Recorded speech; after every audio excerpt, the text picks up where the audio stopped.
In this lesson, you are going to learn how to use comments.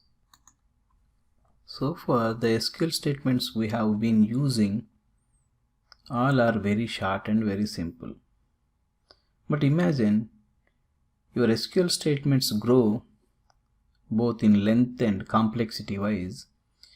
You need to include comments like what the code exactly is going to do for your reference in future, or who has to work in the next project.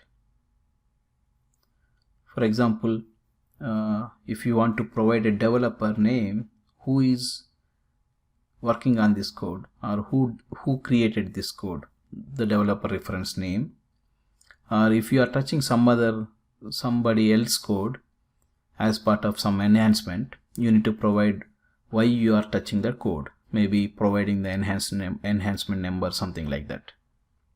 Whatever the reason, these comments need to be embedded in the SQL script, but not intended for the DBMS to process.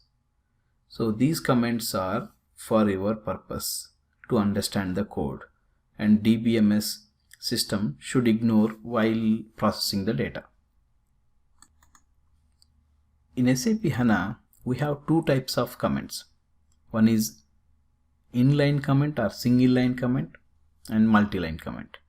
Okay, let's see with our books. If you right click on books, there is another way to generate SQL statement.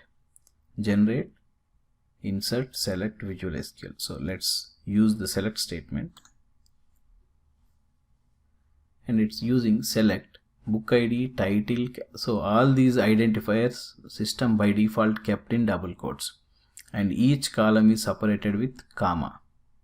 We discussed this in our earlier lesson, and here it's using keywords in lowercase and identifiers in uppercase and case sensitive. But whatever the way you use, but most of the developers prefer to use keywords in uppercase and identifiers in lowercase. I prefer to use keywords in uppercase as well.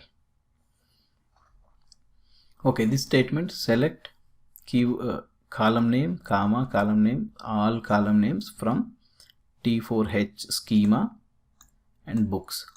In your project, make sure always use the schema name concatenated with books table name, so that it will not create any errors if you open SQL in any for example, if you open SQL window from this system, then it needs a schema name. If you open from here, schema name is not required. Anyway, so the inline comment, if I execute this statement, it will bring all the columns from the book table. For example, I don't want title, then put 2 hyphens. Then if you run this, it will ignore the title. If you want to ignore category as well, then put double quotes, double hyphen, then it will ignore category as well. Okay, that is fine.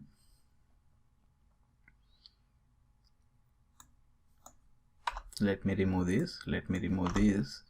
And you want to give the description of this ISBN. What is this ISBN means? If someone came to this table and if they want to understand what is this ISBN, then you need to give the comment of a description of this field. So put double quotes here, then it's like International Standard Book Number. So ISBN means International Standard Book Number. So anybody who see the select statement and with ISBN, they can understand easily what is this ISBN means. Your DBMS simply ignores whatever you write after this double hyphen. Okay, that is about single line or inline comment. What about multiple lines? So for example, in this case I have only 6 columns, but let's consider if I have 20 or 30 columns in a table and I want to comment all those columns and I want to see only ISBN, then you can put like this slash star then star slash. So this is multi-line comment. So slash asterisk is going to is the start of the comment and it's the end of the comment. So between these two, whatever you write, it will be ignored and it's a multi-line comment. Now I'm going to get only ISBN. So that is how the multi-line comment need to be defined. So most of the times in any project, people do like this.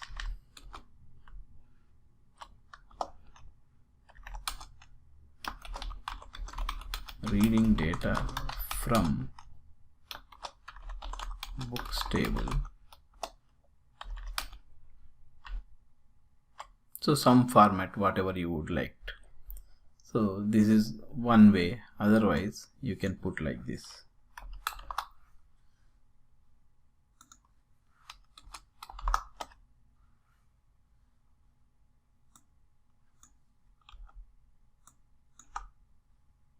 Okay, this is another way. Whichever looks good for you, you can proceed with that option.